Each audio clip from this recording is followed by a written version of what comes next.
Bien, bienvenidas, bienvenidos de nuevo. Seguimos en la transmisión del 27º Simposio Internacional del Posgrado en Artes y Diseño.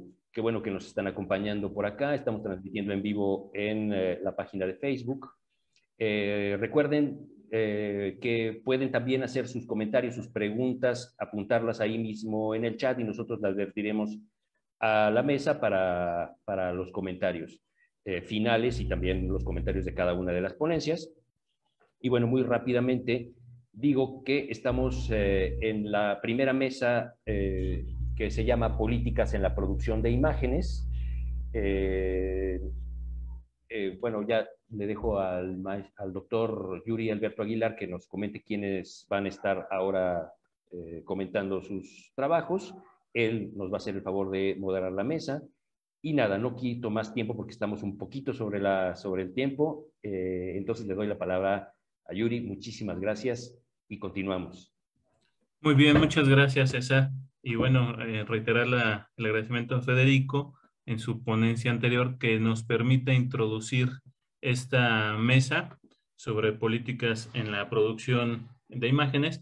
Y bueno, tratando de enlazar, ¿no?, esta conversación desde la anterior ponencia en el sentido de la diversidad, ¿no? Yo creo que esta mesa empieza a hablar de esa diversidad a la que nos enfrentamos siempre en nuestro posgrado y frente a estas valoraciones que tenemos, como se comentaba en la mesa anterior, frente a las instituciones, ¿no? Esta diversidad que pues cada uno de los ponentes va a dar cuenta, ¿no?, de sus proyectos de investigación. Ayer un poquito recordando una plática que tuve con Gerardo Suter, coordinador de la maestría en producción artística, ¿no?, de la Universidad Autónoma de Morelos, pues comentábamos esto mismo, ¿no?, que ahora estamos poniendo otra vez sobre la mesa, ¿no?, la megadiversidad de la investigación y de la producción artística y de cómo eso tiene que impactar en las formas en que nos vemos a nosotros mismos y nos valoramos a nosotros mismos primero y después hacia los demás, ¿no? Y dentro de todo, pues está en esta idea de cómo llevar esto hacia aspectos políticos y reflexiones y acciones, ¿no?, sobre la política. Y me parece que las tres ponencias que a continuación vamos a presentar, pues dan cuenta de ello, ¿no? Cada una en su particularidad, ¿no? Cada una respondiendo a las trayectorias cognitivas de cada uno de los que están aquí. Y bueno, me va a permitir presentarlos, ¿no? Se encuentra Sergio Eduardo Rodríguez del Castillo con la ponencia El Fashion Film como producto cultural generador de nuevos imaginarios visuales. Elizabeth Casasola Gómez, El peso de la imagen, imágenes in print y online. Y Ariadna, Martínez Olivera, Espacio y mirada en el estudio de la producción fotográfica. Y bueno, como bien decía César, me gustaría comentar algunas otras cosas más, pero vámonos con los ponentes y comenzamos con Sergio. Entonces, con su ponencia de el Fashion Film como producto cultural generador de nuevos imaginarios visuales. Y pues adelante, Sergio. Ok. ¿Ya todos ven la pantalla compartida de casualidad? Sí. Sí. Ok. Bueno, antes que nada, muchas gracias al posgrado y al simposio por aceptarme en esta ponencia. Muchas gracias, Yuri, a César. Y pues a mis tutores que me han apoyado, a Laura Castañeda, al doctor Eduardo Antonio Chávez Silva, a Sandra Soltero. Entonces quería como platicarles realmente sobre el Fashion Film. Por momentos voy a leer algunas cosas, en otros momentos voy a explicar y en otros vamos a ver videos. Voy a tratar de ser breve para que entremos en tiempo. Y si tienen dudas, pueden irme comentando si quieren sobre la marcha, por si al final no nos da como tiempo. No sé si te parezca adecuado, Yuri. Sí, está bien. Adelante. Ok, entonces les voy a leer un poco. Digamos, la ponencia se enfoca en desarrollar una reflexión y análisis sobre los fashion films, como una de las creaciones audiovisuales más importantes de la actualidad, debido a que al aumentar la masificación de las plataformas digitales y el acceso a Internet, se favorece la posibilidad de generación de nuevos imaginarios, cuyos estudios e investigaciones académicas abren vertientes de conocimiento sobre nuevas disruptivas, hibridaciones y vínculos del arte, el diseño, la estética, la publicidad y el cine en los medios digitales. Por consiguiente, considerar los fashion films como un producto cultural que con base y a partir de la conjunción del filme y la moda articula la innovación tecnológica con procesos creativos actualizados que se manifiestan en nuevas expresiones, tendencias y experimentaciones estéticas. Mucho de lo que vamos a ver en la ponencia es dirigido o en parte por estas dos personas. Diane Pernet, que fue creadora de un festival de fashion films que es como de los más importantes a nivel mundial, que se llama ASBOF, A Shaded View on Fashion Film. Y por otro lado, Nick Knight, que es cuando explotó realmente la noción de fashion film digital, cuando creó su plataforma de fashion films por ahí de 1998, 1999, y que ya con el advenimiento de la web 2.0, por ahí del año 2000, es cuando empezó a tener mucha más difusión. Les platico. Primero que nada, pues, ¿qué es un fashion film? ¿No? Hay gente que de repente no tiene como una noción. Yo mismo a veces es difícil encontrar como una explicación acotada, pero intentamos hacer una. Es un cortometraje en el que se destaca la estética de la moda de una marca o un producto, cuyo nicho está en los medios digitales y la social media. Y aunque generalmente está vinculado a la industria del fashion, no necesariamente involucra fines comerciales, porque incluso puede llegar a funcionar como un vehículo crítico de cuestionamiento en oposición justamente a las representaciones culturales de las tendencias de consumo. Y lo que les comentaba, el término fashion film comenzó a tener relevancia en el año 2000, en gran parte, como les decía, por Nick Knight y su plataforma de show studio, The Home of Fashion Film. Y bueno, está diseñada en función de que él era fotógrafo de moda, es fotógrafo de moda, y cuando empezó a incursionar en los medios digitales, él decía que es muy distinto, o sea, todo cambió. Por ejemplo, la fotografía se volvió otra cosa cuando se volvió digital. O sea, como que mutó. Y la manera de comunicarnos, por ejemplo, como nos pasó a nosotros en la pandemia, que la gente tuvo que adecuarse a Zoom y demás plataformas, igual el cine y la moda se han adaptado. Él habla de que si la moda está diseñada para ser vestida, no tendría por qué ser representada de manera estática, como fue hace más de 100 años con la ilustración y más tarde con fotografías, por ejemplo, las editoriales de Vogue, que por ahí de 1910 empezaron a implementar fotografía para su difusión. Y pues ahora tenemos todo el potencial global de comunicaciones, ¿no? El Internet. Entonces, es interesante que si se hace esta reflexión de que la moda justo es pensada para usarse, ¿por qué quedarnos con imágenes planas? ¿No? Y de ahí el interés y el atractivo de los fashion films de ver esta tridimensionalidad en las vestimentas. Bueno, el concepto de fashion film, como les comento, explotó a partir de la era digital. Y hacer un análisis de la arqueología es hacia lo que se dirige más o menos mi proyecto y parte de lo que yo quise incluir aquí. Porque se observa un paralelismo que busca abrir nuevos paradigmas de manera similar, como cuando fueron los inicios del cine, con toda la experimentación que se realizaba para hacer distintas prácticas visuales, con la implementación de nuevos medios, que es algo que nos está pasando ahorita. O sea, tanta gente que de repente empezó a usar TikTok, o tanta gente así de distintos rangos de edades y de lo que sea, que empezó a editar sus propias fotos, a hacer sus propios memes, a crear su propia ropa en algunos casos también, y más o menos de ahí va. Y bueno, a diferencia de la fotografía y otros tipos de imágenes estáticas, los fashion films más bien se desenvuelven en el tiempo, ¿no? Y en esta cosa de los paralelismos, es interesante que en algunos casos, estos paralelismos estéticos tienen similitudes con subgéneros o técnicas fílmicas de inicios del siglo XX, como cuando se empezaron a desarrollar como aspectos más dirigidos, de hecho, como hacia fines comerciales o experimentales. Y realmente la consecuencia es que son efectos de audiovisuales de vanguardia en lo que nos está correspondiendo a nosotros en este momento. Y bueno, les voy a comentar un poco más sobre, realmente sí es importante, como comentaba en la ponencia anterior, que espero todos la hayan podido ver, es importante reflexión sobre las epistemologías en general hacia las artes y el diseño, y los fashion films en respecto a la relación con sus precursores y su potencial de generación de nuevos imaginarios visuales a través de la social media y las plataformas. Lo de los paralelismos va de nuevo. Por ejemplo, a inicios del siglo XX la manera en que se daba a difundir la moda era con los newsreel, que eran como anuncios o comerciales que se programaban en cine. O sea, si iba a haber una película o algo así, como que pagaban para que se anunciaran sus cosas antes o después de la película, o había horarios específicos de anuncios o noticias informativas en general, y ahí también había como cosas de tendencia o cosas de difundir. Y el paralelismo es cómo justamente hoy en día tenemos similitudes en la manera de acceso a la información y a lo que está de moda, ya sea de noticias o ya sea moda como vestimenta o moda como tendencia. Y bueno, les voy a, sin decir algo más, voy a enseñarles un video. Me dicen si se escucha el audio, por favor.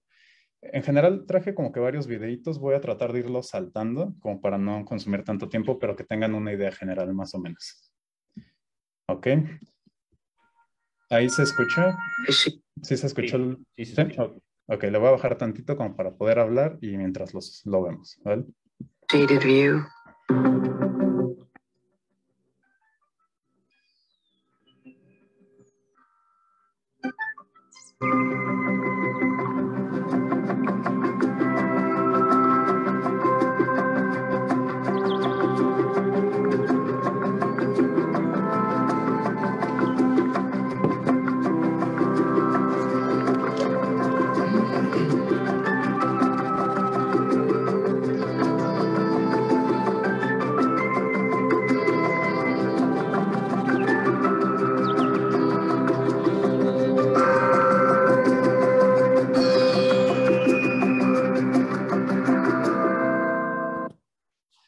Bueno, digamos que lo que alcanzamos a ver son más o menos el tipo de características visuales que tienen los fashion films. La mayoría de los fashion films que están vinculados a estos productos de festivales tienen mucha narrativa y un interés y un acercamiento muy, muy, muy dirigido obviamente a la estética y a las características de la moda. No necesariamente tienen que ser grandes marcas ya consolidadas. Incluso en el mismo festival hay categorías para fashion films de estudiantes o de gente independiente que quiso hacer su filme. Y bueno, por otro lado, digamos que hay dos grandes grupos, como para verlos de una manera muy básica, que son los fashion films narrativos, que usualmente son cortometrajes, precisamente 1 o 2 minutos. Hay versiones que son más extensas. Busca la marca tener cierto posicionamiento, pero no como un producto como tal, sino a generar una emoción o una empatía que relacione a la audiencia con los productos. Curiosamente, lo que había hecho Nick Knight con The Show Studio, la mayoría de sus de sus proyectos y sus colaboraciones tienen un aspecto más como hacia lo conceptual y experimental, retomando esos experimentos y esas prácticas que se hacían cuando empezó la foto o cuando empezó estos intentos de crear cine, y mucho hacia como la metamorfosis de la vestimenta más que una historia. O sea, él dice que el personaje principal en un fashion film es la moda. Y muchos de sus imágenes tienen esta tendencia a que sea solo visual, más el uso de tecnologías digitales como son de animación. El que les voy a presentar ahorita fue como tributo a Alexander McQueen, el diseñador que se había suicidado en 2010, que tuvo muchísima injerencia en el tipo de diseños que hacía para grandes marcas. Y este es como una adaptación de cosas que habían grabado y cosas de diseños que trataron de llevar a plataformas de animación 3D. Y es más o menos el tipo de imágenes que Show Studio suele presentar. Es muy largo, voy a irme saltando fragmentos. Y como les puse aquí arriba, el video contiene luces parpadeantes. Entonces sí, de repente pueden ser muy fuertes por si están muy cerca del monitor y tienen esa fotosensibilidad, pues mejor no lo vean o estén como con el cuidado.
Pero bueno, más o menos en esa línea es todo lo que hace Midnight.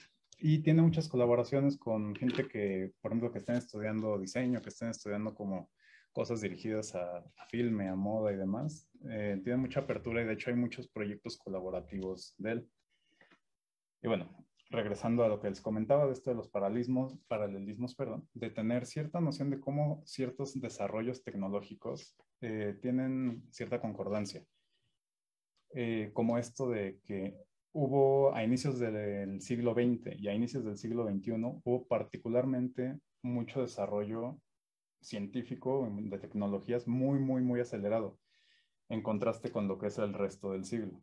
Entonces, es ahí donde, por ejemplo, el cine fue muy criticado en algunos momentos, tal como la foto digital, por ejemplo, por los fotógrafos análogos en algún punto, y esta necesidad de adaptarse, pues, es necesaria.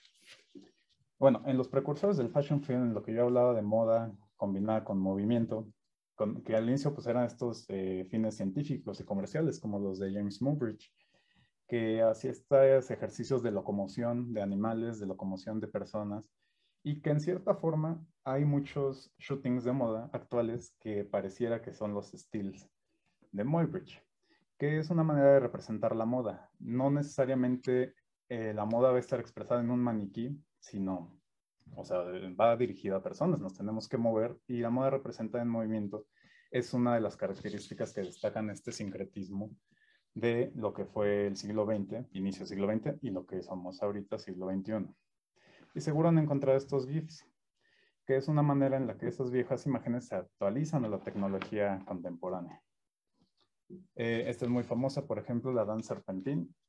Fue realizada por Lumière y por absolutamente todos los demás, porque resulta que esa fue creada por una chica que se llamaba Loy Fuller, que hacía el diseño de absolutamente todo, el diseño de iluminación, el diseño de su vestuario, y tenía muchas cosas que destacaban en un aspecto de ilusión y de características visuales. Hubo muchos proyectos en los que la invitaban, no solo para hacer performance, sino porque ella tenía patentado su diseño, tenía patentado lo que estaba haciendo de estos vestidos biomórficos, por decirlo así, que incluían de repente como que varas de bambú, que incluían otro tipo de artefactos de metal y demás.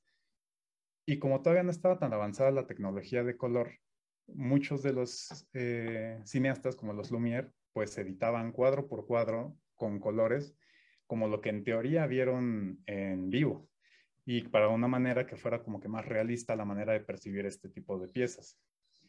Y bueno, es interesante que justo que ella hacía el diseño de iluminación, era muy amiga de Marie Curie, por esta investigadora de la radioactividad y demás. Entonces, es un dato curioso. Voy a tratar de irme más rápido. Uno que también llegó a grabarla fue Georges Méliès, que tenía estas historias, que fue quizá de los primeros que empezaron a tener un uso más directo de la moda. Méliès resulta que también hizo muchos anuncios, de los cuales no hay como tanta evidencia ni tantos aspectos, pero bueno, les leo. Méliès realizó comerciales para la empresa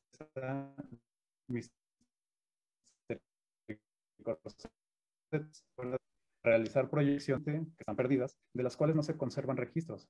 Pero para esos años se dice que Méliès prefería trabajar sus filmes promocionando objetos ready-made y no con modistos, porque los modistos veían poco sofisticado que se utilizara el cine, que es algo irónico a lo que está pasando ahora cuando las grandes casas de moda están justamente tratando de vincularse con gente pesadísima de la industria cinematográfica, que es algo que vamos a ver a continuación.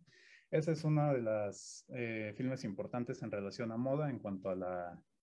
No es un fashion film, pero digamos que es una película que abarca esa temática. Y hacia 1910 empezaron ya las grandes empresas como que a tratar de contratar gente para que hiciera aspectos de difusión a partir de audiovisuales. Aunque solo los podían proyectar en lo de los newsreels de los cines o así, era como una manera de expresar lo que querían vender. Este es un anuncio de corsets. También lo voy a pasar muy saltado. pero va en la línea de que el mejoramiento y el desarrollo de nuevos medios de comunicación incrementaron el impacto en gran escala de la formación de contenidos visuales determinantes para la industria de la moda. Al contar con las editoriales, la televisión y el cine como herramientas claves, se logró consolidar más presencia e importancia a nivel global, al complementar consecuentes intercambios culturales y comerciales entre realizadores con contrastadas ideologías creativas y públicas más amplios. A partir de esto, bueno, por ejemplo, aquí ya tenían como cierta narrativa. Obviamente había posicionamiento de marca, quizá no tan intencional, de que probar la resistencia del corset, pues los niños ahí peleándose. Y al final sale algo muy interesante, que hacen como un stop motion del corset, que supuestamente se le adjudica a Méliès, pero no hay como información comprobable. Pero vaya, o sea, son stop motions que de repente estamos viendo en TikTok, o estamos viendo, y son técnicas que se siguen usando, pero con métodos, pues, contemporáneos, ¿no? Luego, ¿qué pasó? Hubo muchos fotógrafos de moda que, inspirados en las estéticas cinematográficas, llevaron las imágenes fotográficas de editoriales de moda a composiciones muy similares de estilos de filmes, como fue Guy Bourdin.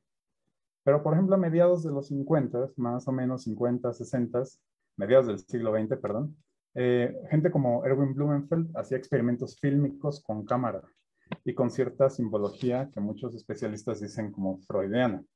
Entonces fueron reeditadas estas imágenes de Blumenfeld por Show Studio, por todo el equipo de Nick Knight, y lograron hacer este tipo de imágenes.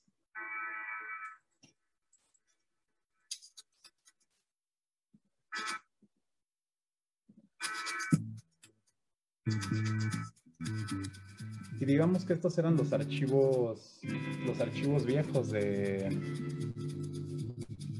Eric Blumenfeld. Entonces Show Studio los agarró porque se los donó la familia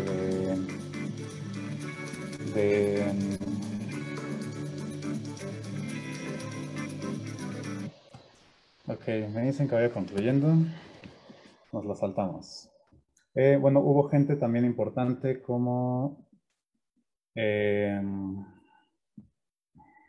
Guy Bourdin, como les había comentado, diseñadores vinculados a la moda. Y lo importante es cuando empezaron a hacer, a partir de los fashion films, un vínculo, como les había comentado, con cineastas. Este caso es el de David Lynch, que hizo un fashion film que fue muy sonado y muy estudiado, donde Marion Cotillard hacía de un personaje que se encontraba una bolsa de Dior. Y es como toda la historia de cómo se fue desarrollando este viaje como surrealista. Y al final el personaje pues sí es la marca, pero está, digamos, de manera discreta. Proyectos como los de Show Studio. Ya voy acabando. En esa línea como de conceptuales y experimentales. Hasta aspectos más elaborados. Por ejemplo, nuevamente Marion Cotillard, 10 años después. También con fashion films, donde se nota el uso de la tecnología y se nota totalmente el interés de generar ciertas emociones, de generar ciertos proyectos que, como les dije, no necesariamente son de las grandes casas. Hay muchos que incluso tienen como una ideología política, como es el caso de este Head Pieces for Peace, que habla de un aspecto de relación entre palestinas y judíos, como en cierta sátira o cierta crítica a las relaciones de imagen, de culturas y de que se pueden hacer proyectos colaborativos. Y bueno, digamos que fue la versión muy acelerada y muy comprimida, pero ahí está mi contacto por si gustan. No sé si alcanzan a ver.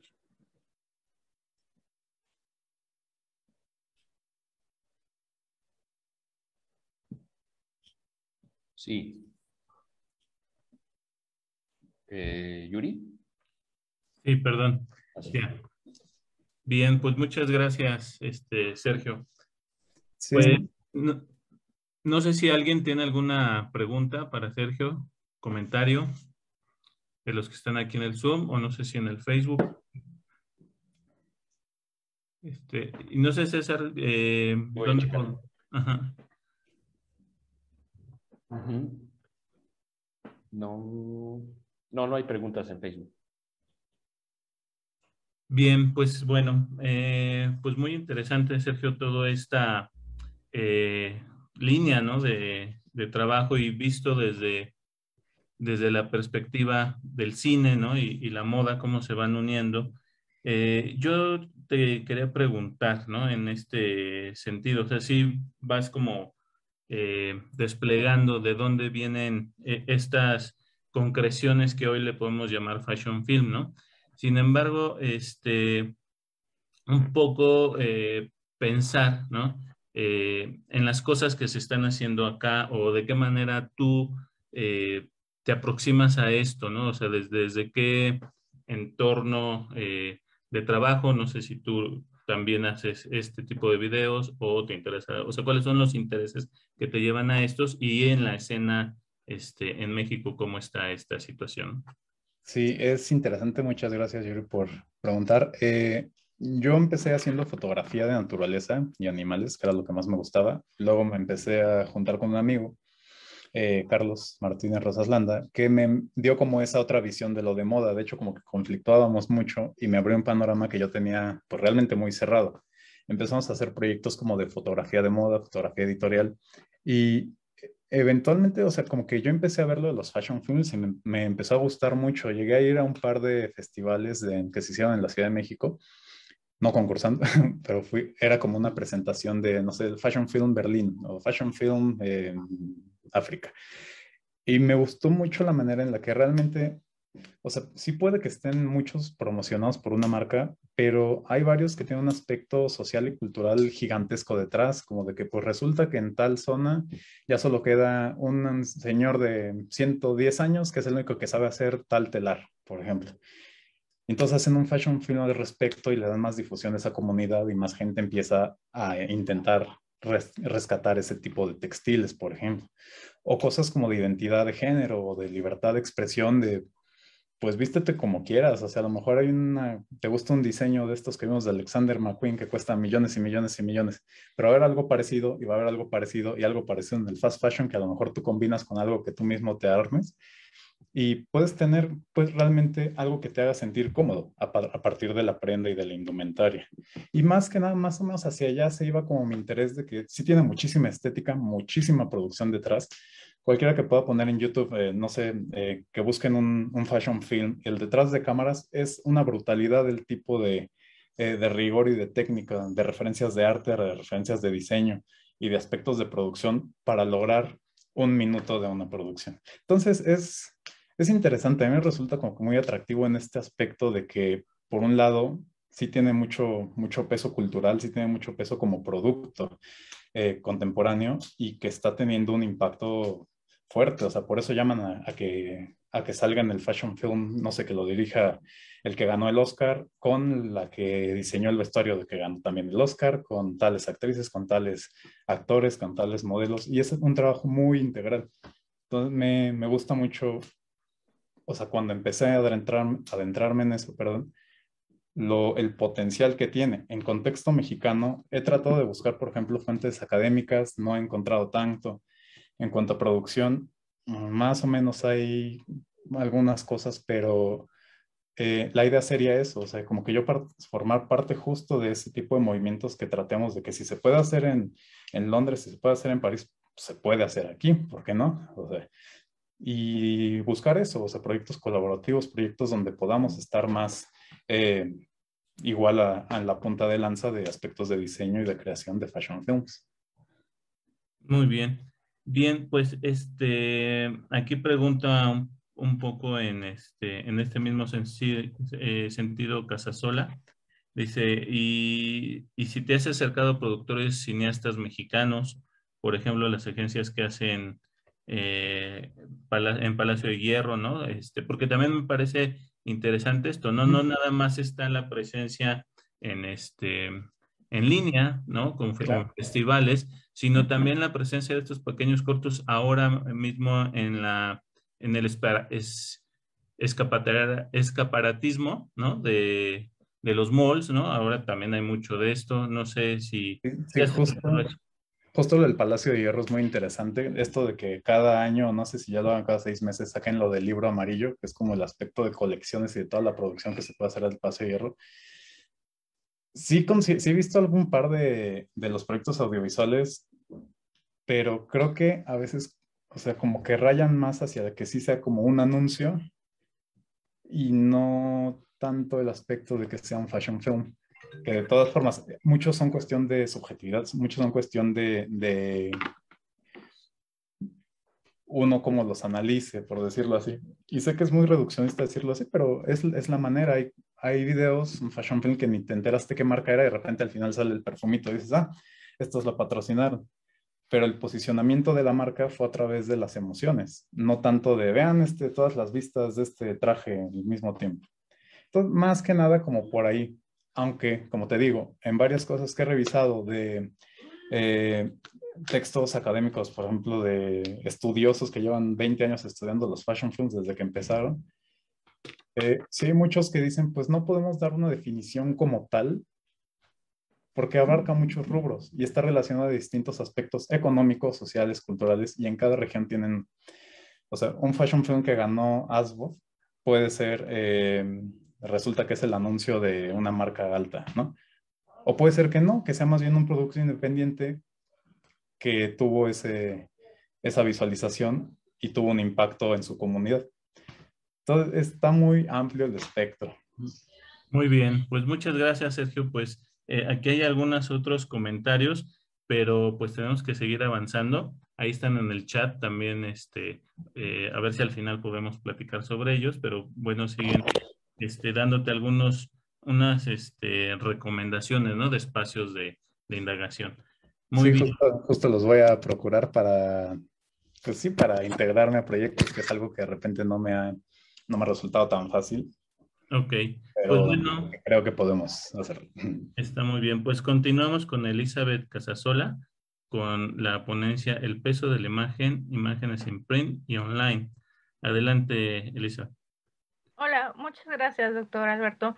Y también quería agradecer al posgrado, a mi compañera Ari, que me va a ayudar a proyectar la pantalla, y a la doctora Laura Castañeda y a la doctora Elisa Misraji.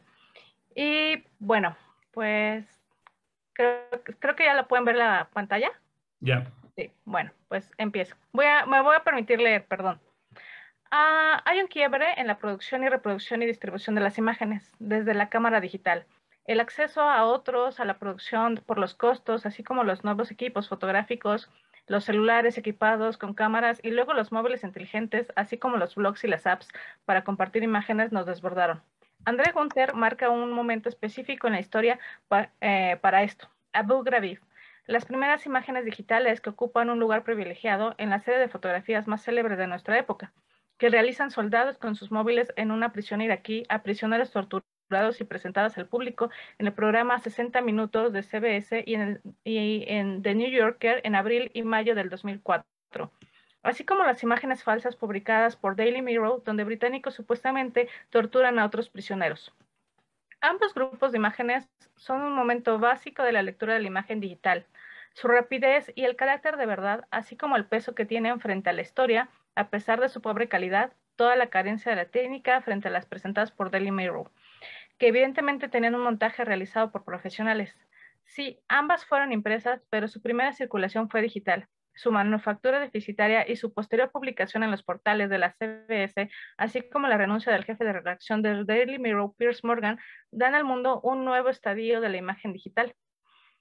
Incluso con estas imágenes, en septiembre del 2004 se inauguraba la exhibición Inconvenient Evidence en el International Center of Photography, un conjunto de 17 fotografías, todas elaboradas de manera digital. Claramente, aún hay una necesidad de la imagen imprint como testigo en los periódicos, pero incluso el espacio esterilizado de ICP no permite pensar en el peso de los cuerpos ahí violentados ni en los perpetradores.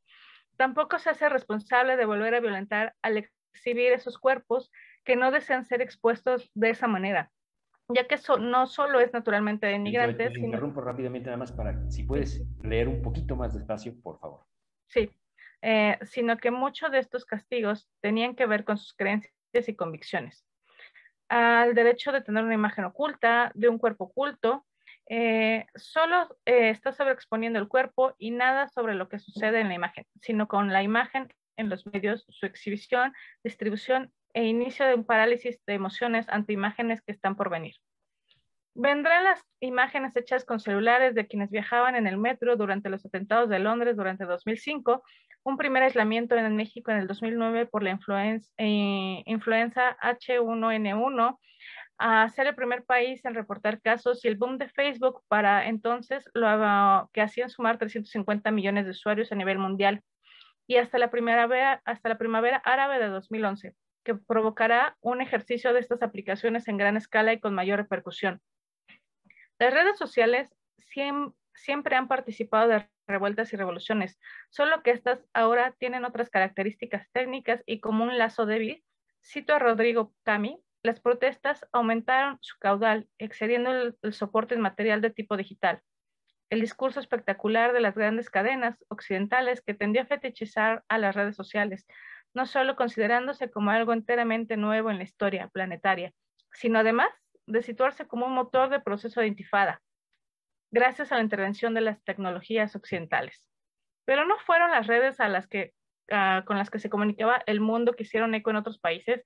Facebook, Twitter, Google prestaron servicios o números telefónicos para redactar mensajes que luego subían a Twitter. No fue todos somos Khaled Said, este hashtag desatado por la muerte de un blogger que subió a las redes videos que incomodaban al gobierno. ¿No es un señalamiento muy fuerte acusar a las redes digitales al ser un invento occidental y no pensarlo un poco más como un papel distinto desde otro vértice de terceridad, como diría Homika Baba? Por otro lado, estas mismas tecnologías han sido formas de ejercer presión.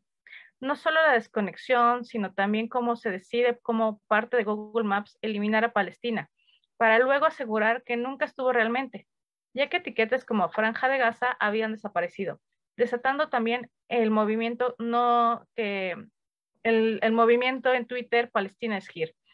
El no situarse en Google Maps provocaba no solo no poder usar algunas herramientas y apps, sobre todo remarca la inexistencia en el mundo y amplía la zona de Israel.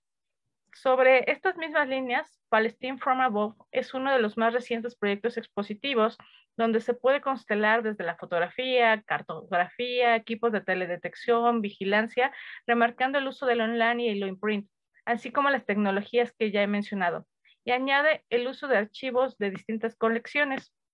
Entre los artistas que participan está Amer Shomali, The Colonization Architecture Research, REWAC, Center of Architecture Conservation, Soledad Salamé, Forensic Architecture, videos de Pier Paolo Pasolini, entre otros. Es comisariada por un comité formado por importantes curadores como Yacid Ani, que se presenta este año en la Fundación Am Katan desde el 11 de septiembre, hace un par de semanas, básicamente. Dentro de los mismos ejercicios artísticos referentes de esta exposición es Amer Shomali, con el proyecto Intifada Pixelada, que se desarrolla en distintos medios como el cine, el dibujo, modelos 3D, escultura y serigrafía. El artista ejecuta diversos medios, tal vez por señalar tantos puntos de posibilidad de desarrollo de la Intifada de 1987, así como en su imposibilidad de avance, por eso va desde lo material a lo inmaterial, y desde la caricatura hasta la estetización de la violencia se cruza entre el arte y la biopolítica. En YouTube, la historia de Abu Ghraib ha quedado subexpuesta frente a los videos de ejecuciones del narcotráfico, mismos a los que accedemos en casa o en el museo. Hay una fábrica de producción capitalista que también replica los modelos, así como las alternativas a la verdad que es visible para todos, la normalización de la imagen ante la difusión mediática. Una dinámica que no indica un espacio específico se reproduce en lo mediático, en lo doméstico. La puesta en escena al servicio de poder. En la pieza, por ejemplo, de Andrés Orjuela, Psicofonía, se apropia solo del sonido de videos violentos encontrados en YouTube y subtitula los diálogos de una ejecución del crimen organizado. El proyecto de Andrés trabaja un punto de tensión donde la imagen online es imposible de apropiarse. No puede hacerse cargo de exhibirla. Él mismo parece no poder verla. La imagen es tan pesada que se subexpone. A pesar de su peso, nos quedamos con las voces que al ser tan intensas e increíbles parece que debemos leerlas, verlas para creerlas. Las letras del texto funcionan como una imagen que es para reafirmar. Superestimulados, tomamos esos ecos para reproducir imágenes que nos han exigido, como lo ha hecho Orjuela. La confusión y el desorden incluso saltan en este texto. Son válidas porque todo es un espacio de emergencia, porque las potencias o las imposibilidades se hacen más ausentes. Son las mismas dudas que tiene la imagen y todos no saben a dónde van estos cambios. Encontramos en la apropiación y el reciclaje de imágenes, en palabras de Bifo, el despliegue de todas las potencialidades contenidas, es decir, el movimiento. El movimiento no solo de la imagen, también del tiempo, la disincronía. En la indolencia de estas imágenes están los ecos, las persistencias. Ahora circula un video del golpe de estado de Myanmar en febrero de este año, pero el propósito era una clase de gimnasia. Esquizofrénicos, superestimulados o más anestesiada. La idea del control, del poder o del valor nos hace desechar o tomarlo todo. Nos apropiamos de otros, de nosotros mismos, buscando potencias en los ecos. Ya al inicio del libro Los Comunes Digitales de Alberto López Cuenca anuncia la problemática de las nuevas políticas culturales. Determinar, controlar la propiedad, la exclusividad o bien dicho de otra forma, la manera de acumular capital. Son hoy las redes sociales las que nos tienen comunicados a nosotros, que estamos aislados desde hace un año, que un par de veces hemos salido y que por fin podemos salir en un semáforo verde. Antes también había redes, sí, pero sin duda nos acercan y nos posibilitan otros movimientos de cuerpos y que se exhiben, como lo estamos haciendo ahora, desde las cámaras de nuestros ordenadores y móviles, que se graban y se distribuyen alrededor del mundo. Incluso en el celular y por aplicaciones hemos encontrado a quienes no habían estado visibles. Online ha posibilitado exponer el trabajo de mujeres artistas a través de Mia Art Collection, de la coleccionista Alejandra Castro Rioseco, el proyecto que inició junto con la pandemia de COVID-19 el año pasado, ha mostrado el trabajo de 130 mujeres de más de 30 países, como Irán, México, España, Brasil, Chile, Estambul, Pakistán y otros. Con exhibiciones virtuales que pueden verse en web, un museo virtual que es Mia Anywhere, y por la aplicación Arts Tips, que posibilita incluso ver las piezas con realidad virtual. Junto a Arte Informado lanzó el proyecto ¿Por qué no me ves? Hashtag ¿Por qué no me ves? Que también se puntualizó el arte hecho por mujeres. La brutalidad de producción y distribución pesan en nuestra forma de vivir. Las imágenes online nos hieren, tanto como las imprint, aunque también nos posibilitan otras libertades. El Internet nos presenta imágenes ligeras, veloces, no sedimentan, menciona la crítica y comisaria Martha Gili, pero a la vez mueven masas y consuelan ideologías. Aún en su rapidez nos afectan, mueven y conmueven. Hemos aprendido a agitarnos a otros tiempos. El acceso a Internet, pantallas de todo tipo, no solo ha dado un espacio-tiempo paralelo, se ha provocado discontinuos de vida como usuarios online. Hemos transformado la imagen impresa, la hemos tomado con nuestras manos y la destrozamos poco a poco. En el diálogo entre Martha Gili y George Didi Huberman para Fundación Fotocolectania, Gili discute la obra de Ismail Bari, Reverse, de 2017, donde toma imágenes de una revista y las arruga y desarruga tantas veces hasta convertirlas en polvo. Y este se transfiere a sus manos. La pieza estaría hablando de lo que hoy define Ito Steyer como imagen pobre, una copia en movimiento. Tiene mala calidad y una resolución subestándar. Se deteriora al acelerarla. Si bien no es una imagen digital, su canal de distribución ya es otro. Ya ha sido comprimida y reproducida. El origen con el que fue producida la imagen con la que trabaja Ismail ya es distinto al que está entre sus manos y al que está apropiado. Imágenes pobres, aunque en alta resolución o baja, o sea, con otros fines que ya han sido manufacturadas, solo significa hasta la relación con el estudio, provocado por el discontinuo cambio económico de la imagen. A partir de un algoritmo podemos recuperar las relaciones del terreno de lo físico, ya lo hemos comentado con Palestina, en la primavera árabe, sumemos a esto la restitución de poder de Turquía en la misma noche del golpe de Estado, que nació con algoritmos, CNN, las pruebas nucleares de Corea del Norte, que son visibles también en Google Maps, y que son imágenes producidas de esta manera, las que se usan algunos artistas como Forensic Art o colectivos como Forensic Architecture. Las imágenes se materializan por más ligeras o absurdas que parezcan. pasan. Twitter fue invadido por gatitos tras el atentado de Bélgica en 2015 y Barcelona en 2017, con el fin de no proporcionar imágenes, información a los terroristas y también para tranquilizar a las personas por la dureza de las imágenes de este evento. Siempre hay una imagen sobreexpuesta frente a una subexpuesta. Con el fin de no proporcionar imágenes, información a los terroristas y también para tranquilizar a las personas por la dureza de las imágenes de este evento. Siempre hay una imagen sobreexpuesta frente a una subexpuesta. Las imágenes, información a los terroristas y también para tranquilizar a las personas por la dureza de las imágenes de este evento. Perdón, me estoy escuchando yo en el audio como con un delay. No sé si todo está bien.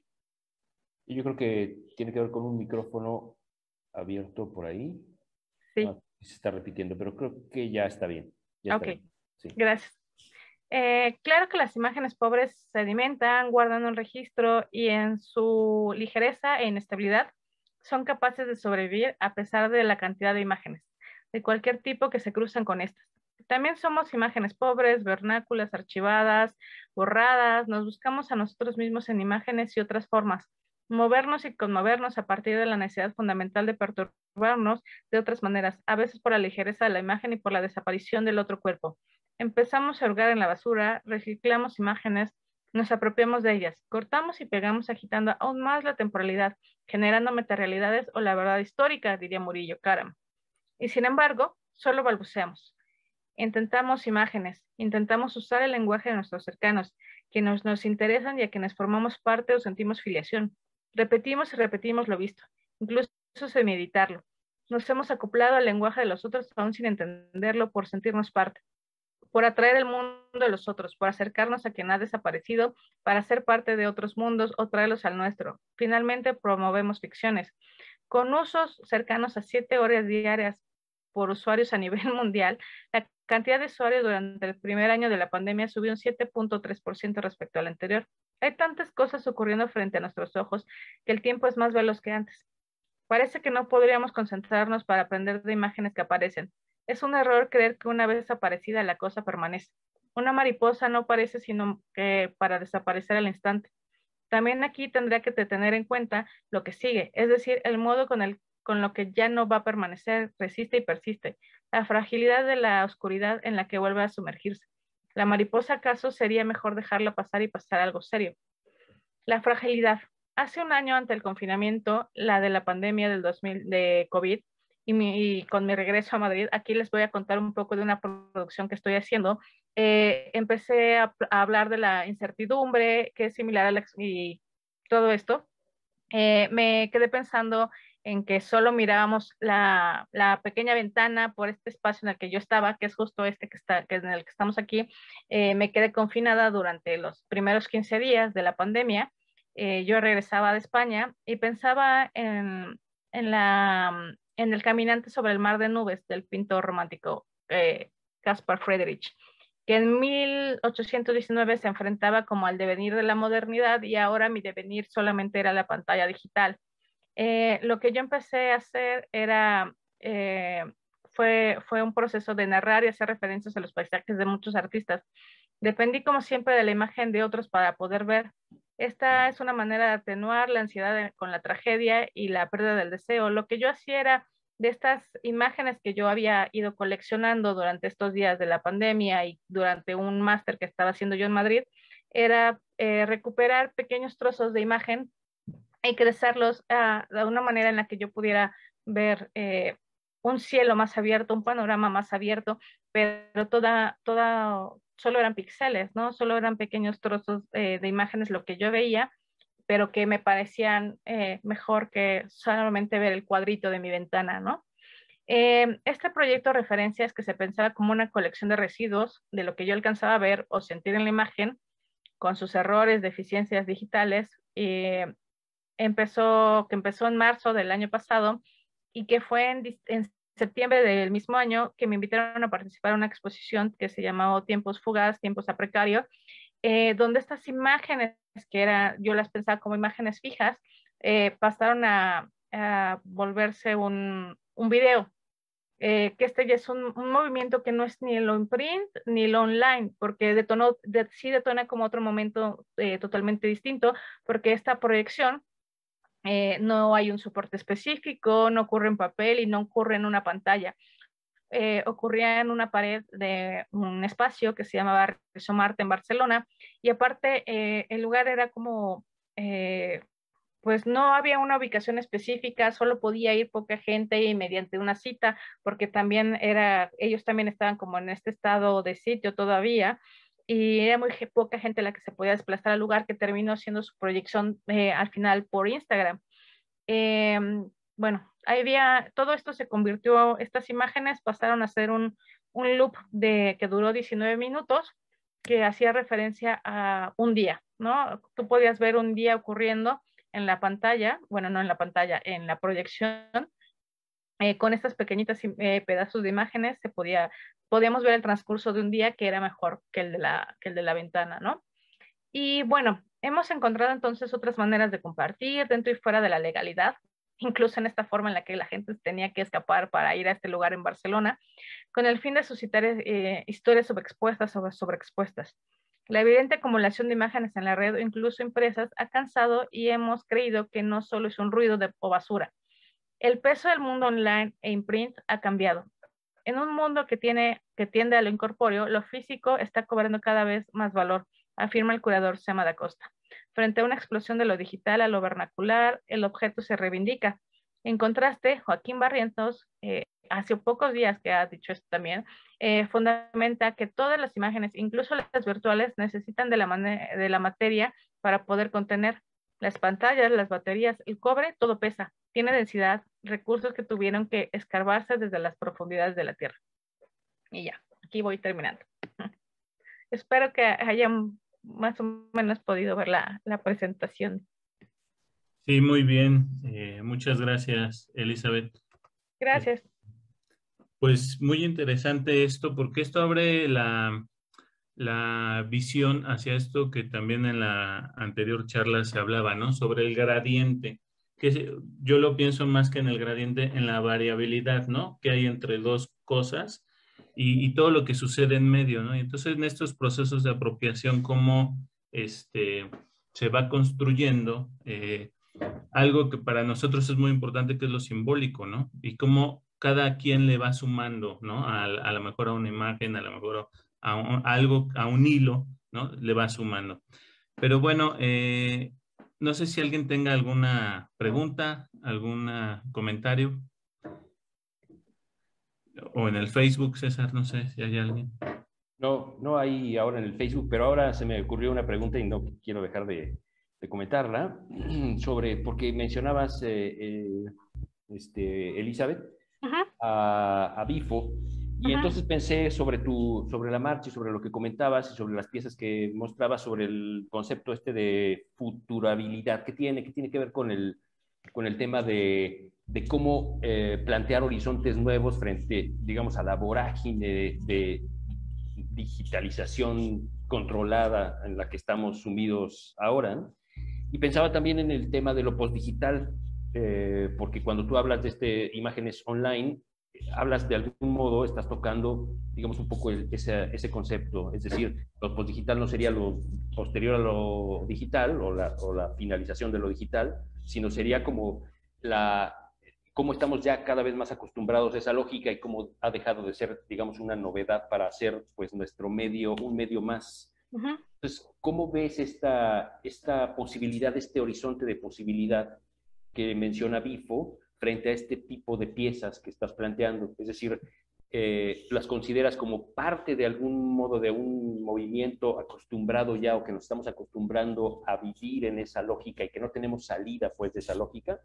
¿O podría plantearse, digamos, como una especie de formas paralelas, de horizontes de posibilidad alternativos digamos, al gran centro digital? No sé si fue clara la pregunta. Sí, pues es que creo que sí nos estamos súper acostumbrando. Y, por ejemplo, hace 2 años me tocó ver en Arco varias piezas que ya están dentro de estas áreas.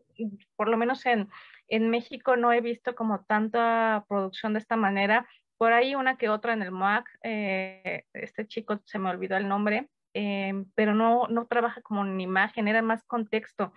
Eh, ah, se me fue el nombre, prometo decirlo en unos minutos. Que se quedó atrapado por la pandemia, creo que en Canadá, se me olvida el nombre.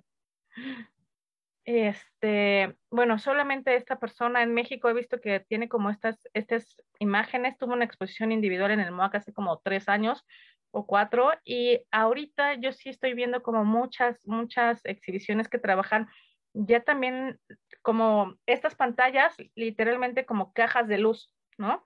Que ya son, y que son como los píxeles, que son apropiaciones, y que también, pero que veo la apropiación digital más remarcada en Latinoamérica. También eso es como una cosa bien rara, que en Latinoamérica, no sé si es por la falta de recursos, que tenemos como esta aceptación más fácil de apropiarnos de imágenes, e incluso en Oriente veo que hay más la utilización o incluso de lo que ya no sirve, ¿no? De lo que ya está tirado, abandonado, con esto producir, ¿no? Y que no sean elementos caros.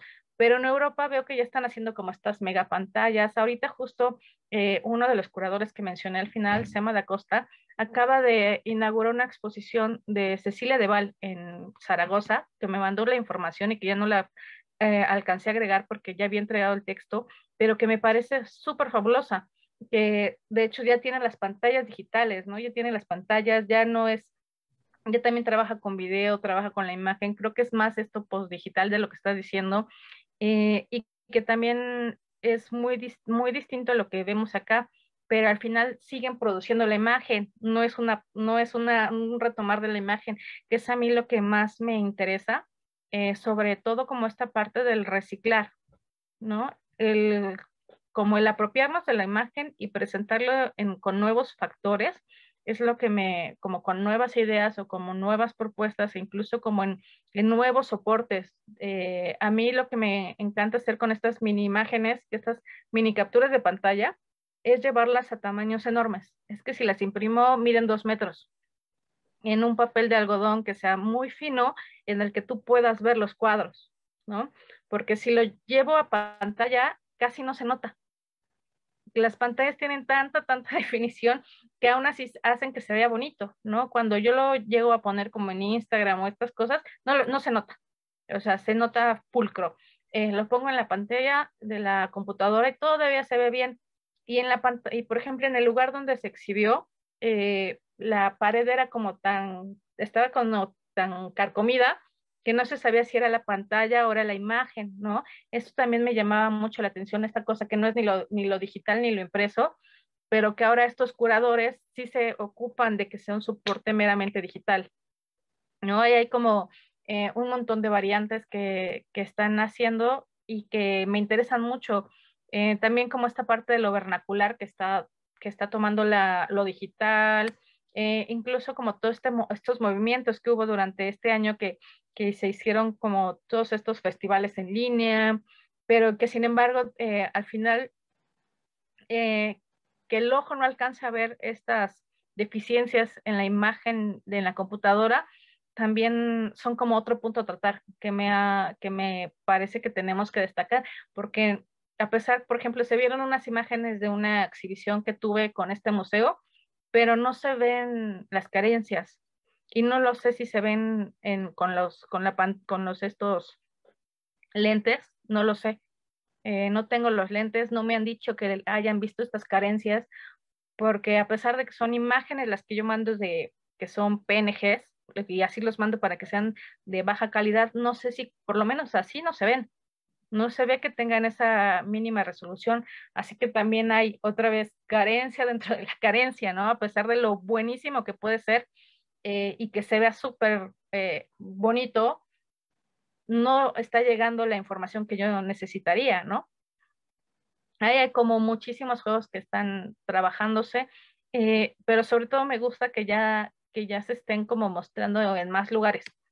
Y sobre todo, por ejemplo, que ahorita en lo online, incluso con este tipo de conferencias, que llegamos como a muchísimo más gente, que en estos eventos que hacemos en Instagram o como en estos museos, puedan al menos verse, ¿no? O al menos escucharse de qué van pero sí creo que a veces sí necesitamos, y no me encanta, pero sí necesitamos de lo tangible o de acercarnos a la imagen así para poder como saber que es una imagen que se está reutilizando o que la imagen digital tiene carencias, ¿no? A pesar de que tú la hayas hecho. Yo siempre he trabajado con, incluso cuando yo hacía la imagen, me ha gustado que se vean los errores.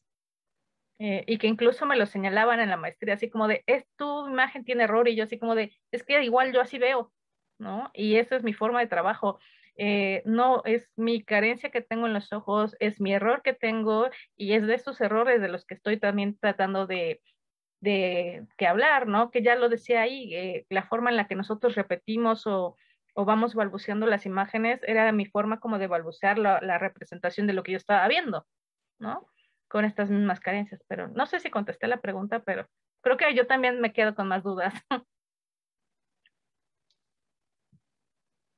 Muy bien, Elizabeth. Pues fíjate que es interesante lo que estás diciendo de lo del error, ¿no? Porque esto otra vez nos lleva a esta idea de lo correcto, de lo asertivo, de lo que está bien, ¿no? Todas estas partes. Y sería importante que revisaras la tesis de Edith Velázquez, estuvo aquí en el doctorado. Ella es física óptica aplicada a la fotografía. Ok.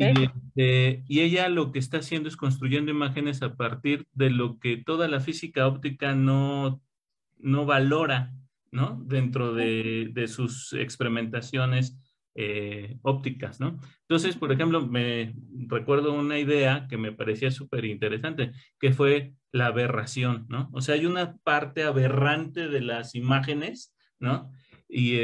Pero que plásticamente, que en la mirada artística y sensible, pues es muy sugerente, ¿no? Y te habla de otras cosas más que no son estas cosas que hasta se habla, ¿no? Limpia la imagen, ¿no? O sea, ¿cómo vas a limpiarla? ¿Y dónde queda lo que quitaste, ¿no? O sea, ¿dónde está esa parte del error, de lo aberrante, ¿no? Y que nos vuelve a hablar de estas otras epistemologías, ¿no? De lo que queda en ciertos procesos de higienización de la imagen, ¿no? O sea, ¿dónde queda todo eso? Y que sí la vemos, ¿no? Pero que la negamos, ¿no? En nuestra propia percepción, ¿no? Como dices, a lo mejor no la pasamos por alto, ¿no? Mi misma proyección ahorita, ¿no? Por eso me parece Sí, me encantó. interesante. Que Sí, ahorita le estás diciendo y se ve. todas estas cositas, ¿no? Todas esas son imágenes que dan carácter también a la época, ¿no? O sea, son cosas que nos están hablando de hoy. Pero bueno, pues eso, ¿no? Acercarte a esa Ay, tesis me va a encantar. que me parece bien interesante y a lo mejor pudieran hasta platicar, ¿no? Ella anda por ahí. Pues bien, no sé si alguien más tenga algún comentario, alguna pregunta. Pues bueno, vamos a continuar para ver si nos da el tiempo al final a hacerles una pregunta a los tres en conjunto. Y, y pues muchas gracias. Entonces, continuamos. Vamos déjame nomás poner aquí, con Ariadna Martínez Olivera, que claro que sé, como te llamas Ariadna, pues estuviste conmigo en la maestría, pero bueno, estoy aquí entre los correos y todo esto, y es tu ponencia, que es Espacio y Mirada en el Estudio y la Producción Fotográfica. Adelante. Sí, muchas gracias, Yuri. Pues primero, antes que nada, agradecer a todos a este espacio del posgrado, a César y a ti. Bueno, esta ponencia pues trata sobre mi investigación que hice en la maestría y mi objetivo era estudiar las especialidades en la fotografía, ¿no? Un tanto en cómo se había producido en contexto de una fotografía contemporánea y fotografía expandida. Y también como para hacer cuenta de cómo se puede producir más y bueno, son temas que pues van a estar en discusión totalmente y esto es como mi aproximación, ¿no? Entonces lo que yo observé aquí fue pues buscar estas espacialidades en estas tres ideas, ¿no? En tanto objeto, en tanto narración y experiencia. Y pues aquí me apoyé en diversos textos teóricos y metodológicos en Lucy Sauter para discutir sobre el carácter de documento y documental. Y claro, o sea, aunado con la materialidad, la narratología cinematográfica y literaria, para encontrar algunas analogías de la narración y cómo se traspasa a los ejes espaciales. Y en producción espacial, pues con la ayuda de Lefebvre y algunas otras ideas de Genet, que es cómo se construye la diégesis, ¿no? Ahorita vamos a observar. Bueno, en cuanto a objeto, pues todos sabemos estos tres niveles semióticos de cómo se configuran los textos, en este caso imágenes. Y por un lado tenemos en el nivel sintáctico cómo se aborda, cómo confluyen la materia con la materia, en el nivel semántico la materia con el contenido, y en un nivel más abstracto y complejo, pues un nivel pragmático, ¿no? En la materia y el contexto. Y bueno, siguiente, por favor, Eli. Gracias, Eli, por ayudarme. En la siguiente hoja, pues pongo un ejemplo, ¿no? De cómo confluye estas materialidades con la fotografía. Y aquí se busca cómo expandir pues estos espacios por medio de yuxtaposiciones y calidades de las materias, ¿no? Y bueno, aquí el artista intentaba hacer una arqueología de estos materiales y lugares para construir una idea de espacio, ¿no? En la siguiente podemos observar un trabajo de Hobler, que es un poco viejo, pero se me hizo muy interesante esta idea de transponer los lugares, ¿no? Él hace un desfase, un traslado de los lugares entre Boston y Nueva York, y genera como ciertos, bueno, genera fotografías que son los puntos donde se van a interseccionar estos hexágonos, ¿no? Y también podemos observar en la práctica de Isidro Blasco, como todas estas construcciones arquitectónicas que él le llama para pues expresar pues estas experiencias que tiene él con el espacio, ¿no? Cómo se van sumando todas estas partes que él observa y las lleva a un espacio expositivo. Y por otro lado, en una fotografía mucho más expandida, es la que trabaja Giard. Él hace una colaboración con estos presos de la correccional de Tehachapi en California. Y pues él, a manera de colaboración, pues platica con ellos, les pregunta cómo llegaron ahí, ¿no? Todas estas experiencias están en su aplicación, creo que se llama Giard Murals, que la pueden descargar en sus dispositivos, ¿no? Y bueno, en cuanto a la discusión del documento y documental, Sauter nos explica que toda fotografía es susceptible de ser un documento en cuanto a que existe información ahí en la imagen, ¿no? Y por el lado de la práctica, pues veremos cómo muchos artistas que no son fotógrafos usan la fotografía para obtener registro de sus obras y llevarlas al espacio expositivo. Entonces, por el otro lado está el documental, que ya tiene que ver más con el uso que se le da a la fotografía y con pues la mirada de la construcción de un discurso. Y en este caso, Sauter nos explica, bueno, sobre los documentos ficticios, qué documentos, o sea, qué fotografías existen que documentan una realidad, pero que a la vez se desplaza como esta indexicalidad hacia otros lugares, ¿no? Y me parecen muy acertados esos ejemplos de Oliver Schanarin y Bromberg. No, Oliver Bromberg y Schanarin. Bueno, con esta pieza que se llama Afterlife, en donde recuperan del archivo fotográfico estas fotografías, me parece del conflicto de, ¿cómo se llama?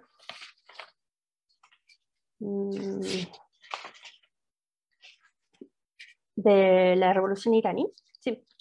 Y pues sacan totalmente de contexto los lugares y es ahí donde nosotros proyectamos estas espacialidades, ¿no? Incluso todos estos recortes pues son de fotografías diferentes y se plasman en una hoja, en un cristal, perdón.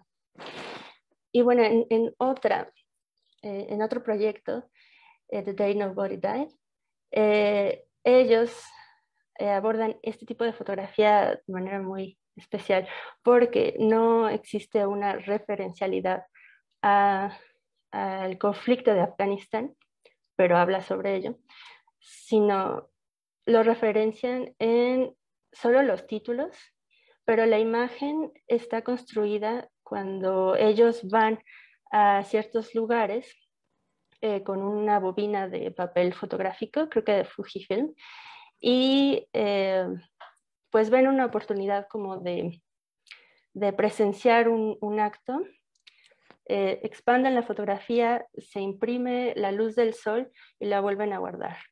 Entonces, ¿aquí qué sucede? Pues no hay ningún tipo de información aquí acerca de esto, pero discuten esta posibilidad. Bueno, o sea, esta fotografía fue tomada en ese instante, en ese lugar, pero pues acaba siendo casi como una broma, ¿no? Y pues más bien discuten esta noción de la referencialidad de la imagen, ¿no? Bueno, a ver. Esta es parte de mi proyecto de maestría y igual aquí, siguiendo estas ideas, tenía la intención de desplazar estos lugares y recrear el conocimiento espacial en la que nosotros nos movemos, ¿no? A partir de mapas que pues consultamos y vamos a ir construyendo en nuestras mentes. Y por otro lado, las referencias de objetos o lugares que nosotros estamos viendo, ¿no? Por otro lado, en la narración hay una discusión muy interesante en la que mi concepto base es diégesis, ¿no? Que es esta construcción de un universo espacial y temporal y de la que nosotros nos representamos, ¿no? A partir de pues las referencias de la imagen o los textos, ¿no? Y esto lo aborda Metz. Y antes. Ahí está. En la que define pues la historia como este suceso que ya pasó o que se está construyendo, pero es un nivel abstracto, y es en el discurso, en el acto de narrar, donde se va formando como todo este relato, ¿no? El relato ya es el producto. Y aquí Metz nos delinea dos temporalidades, ¿no? Que la historia que ya pasó es nuestra primera temporalidad y en el acto de estar narrando es una segunda temporalidad. Ahora, lo traslado hacia el eje espacial con la ayuda de Bunia, en la que rescata que historia es el objeto de representación, discurso un modo de representación y producto relato. Ahora se traslada al lugar como el espacio concreto al que se referencia, el montaje como un espacio mostrado las fotografías, puede ser cine también, y se produce estos lugares como representación. Ahora sí, la siguiente, por favor. Ok. Metz también nos habla sobre cómo estos relatos tienen bien definidos 5 puntos, ¿no? Que tiene un inicio, un final, una secuencia doblemente temporal. Toda narración es un discurso, pero aquí en el sentido en que es enunciada por un sujeto o un ente que narra, ¿no? En el punto 4, la percepción del relato realiza la cosa narrada, es una representación. Y el 5, un conjunto de acontecimientos, ¿no? Entonces, se traslada hacia los ejes espaciales que tienen las mismas estructuras, ¿no? Por así decirlo. Presenta límites espaciales, es doblemente temporal, como habíamos mencionado anteriormente. El montaje, que pues el autor es el que construye, o también existe una voz interesante también ahí en la que el observador de estas fotografías puede participar o no. La percepción del lugar y realiza el espacio concreto. Y 5, un lugar es un conjunto de emplazamientos, cesura. Y estas cesuras tienen una doble función. Pueden ser estructurales. Me apoyo mucho de la noción de cesura con Eisenstein aquí, en la que hay un choque de imágenes y es en ese puente donde existe una cesura, donde hay una actividad evocativa por parte del espectador, ¿no? Bueno, sí, la siguiente. Aquí Anli me trabaja una fotografía documental ficcionada diferente a las de Bromberg y Chanarin. Ella encuentra estas personas que representan y vuelven a actuar la guerra de Vietnam. Y para ella lo importante aquí es, bueno, yo quiero hablar no del conflicto, sino de las formas de representación que nos bombardearan en los medios, ¿no? Porque ella es vietnamita, pero vivió en Estados Unidos, y estos lugares son como en algún lugar de Sudamérica, no sé cuál es muy bien exactamente. Entonces, aquí se desplaza totalmente el lugar referenciado hacia otro lugar, pero nos llena con la información de, bueno, esto es lo que sucedía con las imágenes mediáticas, ¿no? Televisivas, y pues se ayuda de los tratamientos de la imagen en blanco y negro, algunas exposiciones largas, ¿no? Ok, la siguiente, por favor. Y bueno, otro ejemplo que podemos observar es con la fotografía de Gregory Crutzen. Tiene un tratamiento totalmente diferente, también se apoya de referencias visuales cinematográficas, pero pues la construcción de los espacios es totalmente diferente, es escenificada también, pero con la ayuda de ciertos subencuadres. Parece que uno puede estar en ese lugar, ¿no? Pero ahí hay como varios temas que pues, se pueden discutir, ¿no? Siguiente, por favor. Bueno, esta es mi producción en este sentido de los montajes espaciales y pues nada, aquí es como una forma de recorrer la imagen, la ciudad vacía. Siguiente, por favor. Y por el lado de la experiencia, bueno, retomo a estos conceptos de Lefebvre, que nos platica justo de cómo percibimos un espacio. Y pues hay estos 3 tipos de formulaciones espaciales, ¿no?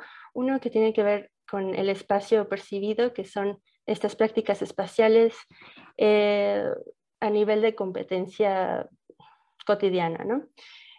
Cómo nos movemos por la calle, no necesitamos preguntarnos cómo es que funciona. En cambio, en el espacio concebido, sí, tenemos la ayuda de mapas, de estructuras mentales para relacionar como todos estos distancias, espacios, lugares, y en un espacio vivido.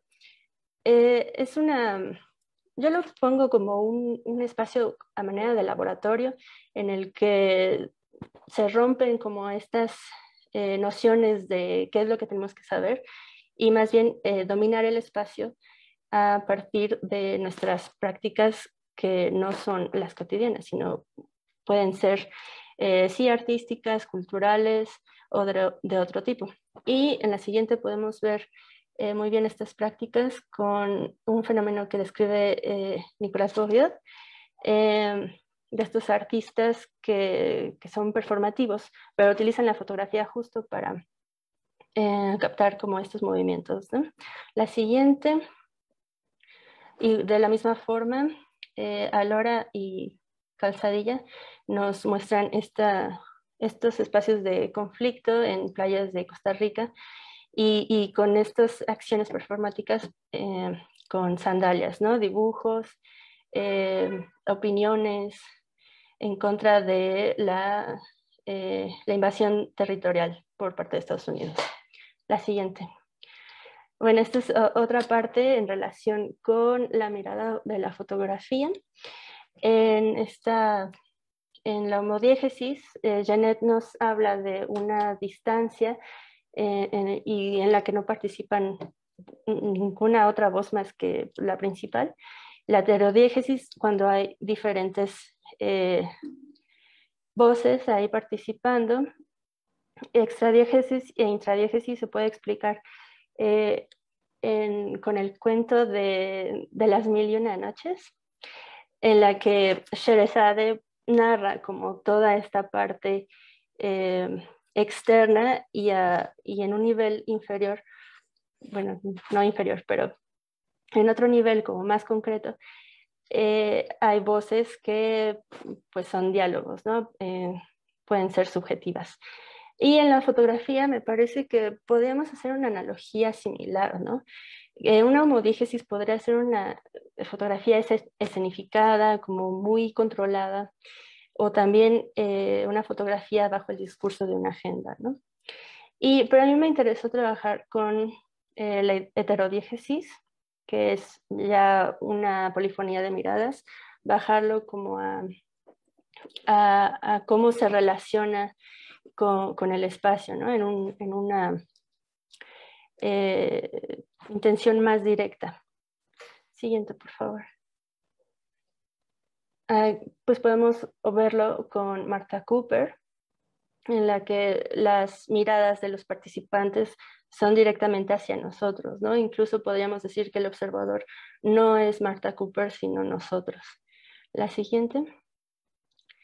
En otro caso, pues está el ejemplo de Blede Rosa, y aquí me permito citarlos, ¿no? Para estos fotógrafos es casi como una anécdota que estén representadas las personas que estén pasando por ese lugar en un momento concreto.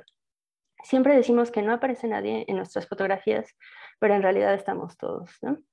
Es otra visión como completamente omnipresente. Y bueno, mis aportaciones a esta idea es en la que sigue, en la presentación que sigue. Son estas puertas que intervienen, ¿no? Un poco más llegado hacia la experiencia, a ser partícipe al transeúnte de estos espacios, San Ángel, a que participe con la obra y en un intento también de transformar el paisaje. Y bueno, eso sería todo por mi parte. Creo que ya estamos en tiempo. Y bueno, por ahí. Sí, muy bien, Ariadna, muchas gracias. No sé si alguien quiera comentar, tiene alguna pregunta para Ariadna, o en el Facebook, no sé si hay alguien.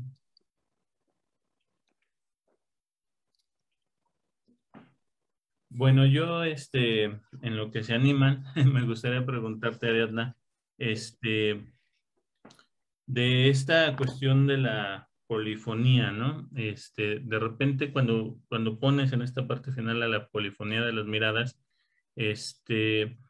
¿cómo piensas? Porque dices que es como una de las partes que te interesa, ¿no? Y yo leí ahí otra parte donde se habla como de esa mirada subjetiva, ¿no? Y yo entendería como esta polifonía como una posibilidad donde varios, ¿no? Puedan participar, ¿no? En la construcción de esa polifonía de la mirada. Pero tú, ¿cómo lo trabajas? O sea, ¿cómo lo conceptualizas en tu trabajo, esto de la polifonía de la mirada? Bueno, en mi trabajo, eh, pues también podría hablar de una polifonía en diferentes tiempos, ¿no? Puedo ser yo misma eh, trabajando en diferentes espacios que después se unen. También podría ser una polifonía en relación con otros modos discursivos, como por ejemplo los mapas que les presenté la otra vez, bueno, hace rato, en el que tomas postura como observador de las fotografías, como por una parte las fotografías, bien, puede uno imaginar cómo fue el modo de traslado de esto, ¿no? Cómo fue la experiencia para el fotógrafo, y por otro lado, ver los mapas y cómo se construyen, ¿no? Entonces ahí se hace una conjunción de estos dos modos discursivos y podría pasar una polifonía de mirada. Pero también, pues se puede explorar de muchas maneras. Me la imagino, pues en una fotografía colaborativa, como en el caso de GR, en la que en otros proyectos la gente participa en la construcción de esas imágenes, ya sea pegándolas, ya sea en su foto, como retratado, ¿no? Entonces, se podrían buscar como muchas de estas maneras para intentar ver esta polifonía, para enriquecer y no quedarse con una sola imagen bajo una sola visión. Bien, muchas gracias. Aquí Elizabeth tiene una pregunta. ¿Nos cuentas del proceso de las últimas imágenes? Ah, sí, las proyecto. Uh-huh.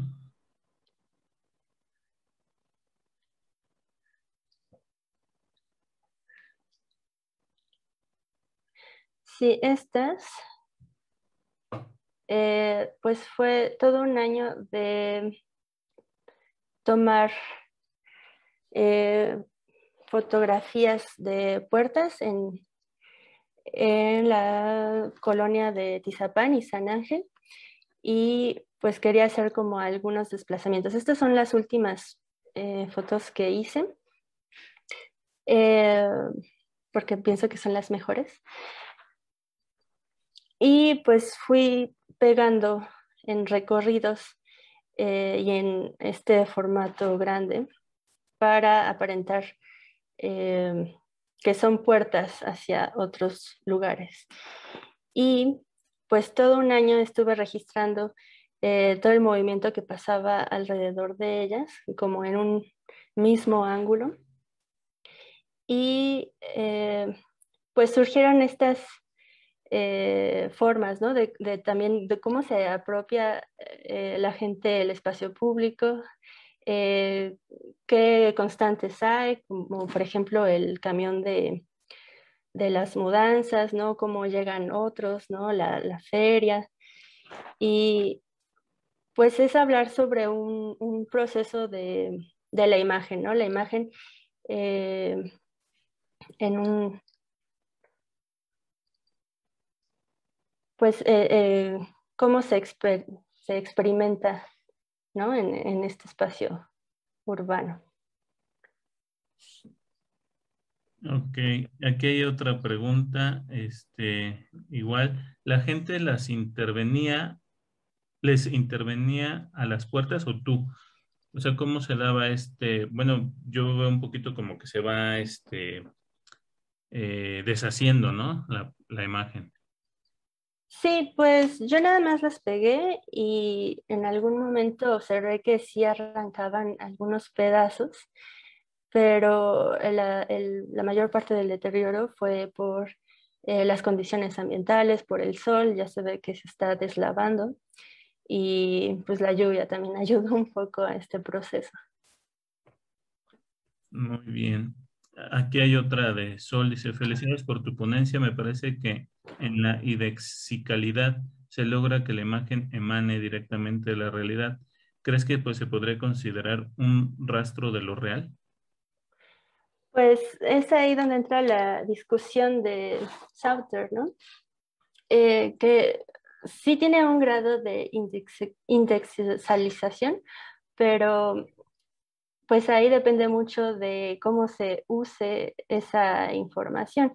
Y como vimos con las fotografías de Brumberg en Xanadu,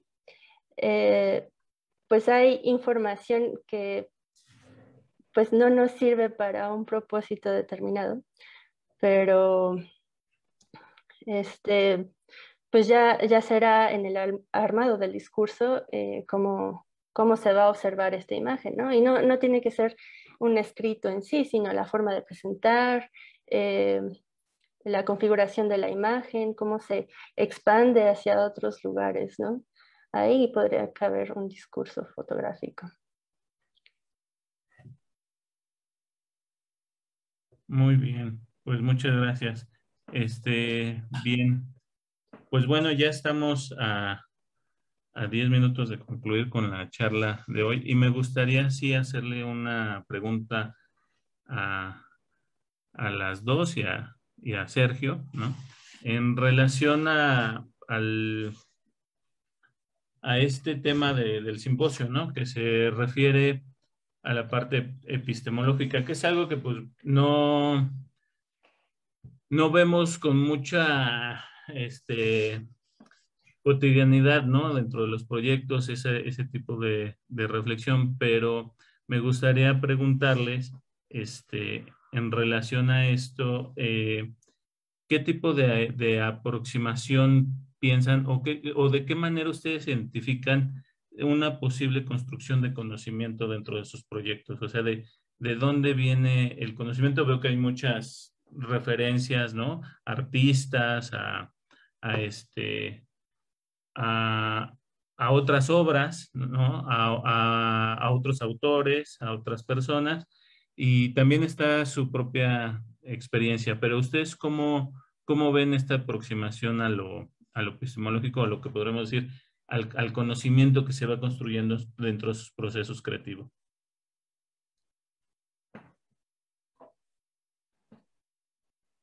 ¿Puedo empezar? Sí, adelante, Elisa. Pues creo que bueno, por ejemplo, en lo que yo estoy trabajando, creo que simplemente desde el hecho de ver la televisión, o incluso las pláticas con los amigos por Zoom, ya lo dijiste tú, por estas cosas que se dan, la misma vida nos llevó a estas cosas, ¿no? Incluso a las piezas que yo empecé a hacer. Creo que ha sido como una forma bastante orgánica de cómo empiezo a trabajar con los temas o con este tema, incluso cómo las imágenes mismas van llegando, ¿no? El estar con revistas, sí, como la forma en la que tú vas viendo ahora las revistas o teniendo acceso a los periódicos, cómo mi sobrino toma clases ahora siendo un niño, ¿no? Que ahora son en línea y cómo tiene que presentarse él con videos o estas cosas. Creo que ha sido como desde ahí, ¿no? O sea, creo que no, creo que mucho antes de acercarme a la teoría, justamente para hacer estas imágenes, creo que llegaron por sí solas, ¿no? Creo que fue un acercamiento totalmente natural cuando yo empecé a hacer estas apropiaciones. O sea, era literalmente porque yo ya tenía colecciones en Pinterest, ¿no? Porque desde ahí ya me empezaba a apropiar de imágenes y empezaba a hacer yo colecciones. Y yo todavía no me, sí leía, sí las tenía como cerca, pero no me había dado cuenta que ya era parte de mi trabajo. ¿no? Era como solamente del parte de ver, del parte que algo me llama la atención, pero yo no me había dado cuenta que ya estaba trabajando. Sí, parece que es como tu tiempito de descanso donde estás haciendo cualquier otra cosa, pero que ya te absorbió, ¿no? Porque ya trabajas con imágenes, ya haces eso y de manera eventual te va jalando la imagen, el celular, la pantalla y todas estas cosas, ¿no? Creo que por mi parte, creo que aparte de las lecturas, aparte de los artistas, como dices, creo que es la vida misma la que te arrastra a esto de lo digital, a lo postdigital, a lo impreso, el encontrarme con imágenes. Por ejemplo, empecé también a trabajar con imágenes de archivo, físicas, de mi abuela, porque las encontré ahora cuando estaba yo aquí aburrida en la pandemia, ¿no? Y empecé a trabajar con estos archivos digitales, pero creo que es, perdón, de impresos a digitales, ¿no? Creo que ha sido un poco de esta manera. Ok, muy bien. Entonces tú dirías que la experiencia misma tiene un papel importante, ¿no? En esta construcción de conocimiento de tus proyectos. Sí, y creo que también es algo que es compartido, ¿no? Y es como una experiencia que aparte no es una experiencia haciendo obra necesariamente, Ujú, sino como en la experiencia de la vida cotidiana. ujú. Ya entraría por allá. Muy bien, muchas gracias. No sé, Sergio, Ariadna, Como quieren. pues ya tomaste la palabra, adelante. Está bien. Pues sí, yo creo que también parte mucho, como comenta Ali, de pues de las experiencias, ¿no? De los gustos personales que a veces uno más bien pareciera que no, pero sí se va encaminando a ciertas temáticas, a ciertos intereses. Recuerdo que en algún momento como que me habían preguntado que por qué me gustaba vestirme tanto de negro y pues yo decía, o sea, como que yo me siento, así como paréntesis, intrascendente, me siento, pues no sé, como que siento que el color negro es como que más elegante, más, como que va con todo, o sea, para cosas formales, informales. Y tengo en realidad, tengo poca ropa y no tengo, según yo, tanto estilismo hacia mí en contraste a las cosas que de repente estudio que se vinculan a esto de los fashion films. Como que soy mucho más sobrio en ese aspecto. Y me empezaba a llamar la atención justo por ese potencial que tienen como productos. Y como les había comentado al inicio de mi ponencia, pues era algo totalmente ajeno a mí. O sea, yo era más bien como foto de naturaleza, foto National Geographic, foto así tipo de animales y demás.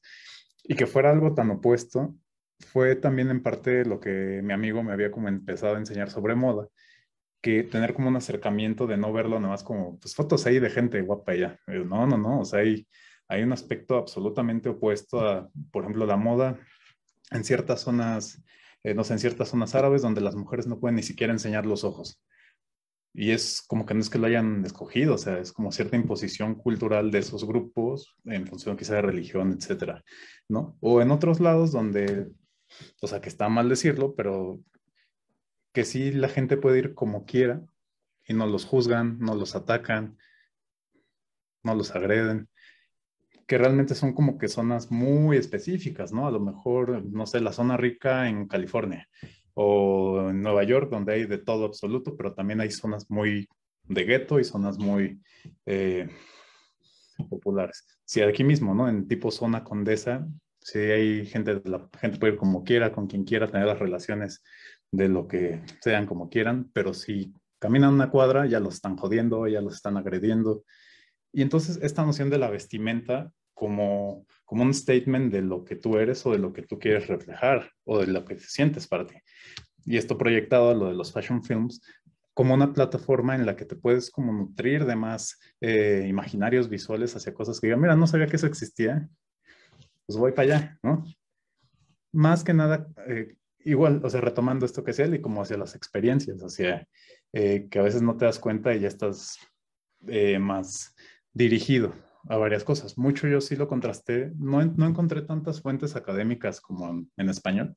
La mayoría o casi todas son o en francés o en inglés, en italiano, la mayoría en inglés, pero es interesante que sí hay gente que, como les decía, que llevan su vida así dedicándose a estudiar cosas que yo veía muchas veces pues como algo banal, ¿no? Y que tiene no sé, un rango gigantesco de estudio, tanto social como económico, como político también, o sea, de todo. Y pues más o menos por ahí iba. Muy bien, Sergio. Bueno, pues a Ariadna, tienes 2 minutos para que nos comentes. Ok. Pues para mí es un proceso en la investigación de la imagen y sobre todo la producción, porque justo las ideas para mí salen más de los textos que de la experiencia. Entonces, a partir de estos textos, pues de la literatura académica, fotográfica, teoría, pues van surgiendo dudas, ¿no? O sea, cómo pensar la imagen, eh, pues tiene diferentes formas de constituirse, ¿no? Pero ya es como la puesta en práctica en donde se dan estas epistemologías visuales, ¿no? Porque puedes leer mucho, pero eso solo te va a dar como eh, pues una ilustración de lo que acabas de leer, ¿no? Entonces mi proceso es como, bueno, sacar esas ideas ahí, olvidarme y generar estas prácticas, ¿no? Eh, ya como un poquito más libres. Por ejemplo, yo trabajo más con principios que con métodos. Entonces, bueno, de tal a tal hora voy a salir a tomar este pedacito del lugar, ¿no? Entonces voy, hago los registros que tengo que hacer, ¿no? Tampoco me preocupo mucho por la luz, más bien se dicta a partir de los horarios y de cómo es el ambiente, ¿no? Es un poquito más como mi proceso y mis ideas de cómo se puede surgir una imagen. Pues bien, pues muchas gracias. Pues ya se concluyó nuestro tiempo, pero bueno, todo muy interesante en relación a este acercamiento, ¿no? Que tienen tanto a sus procesos como a los objetos con los cuales trabajan. Pues nada, pues muchas gracias y pues sigan aquí en el simposio que hay cosas interesantes todavía por ver. Gracias.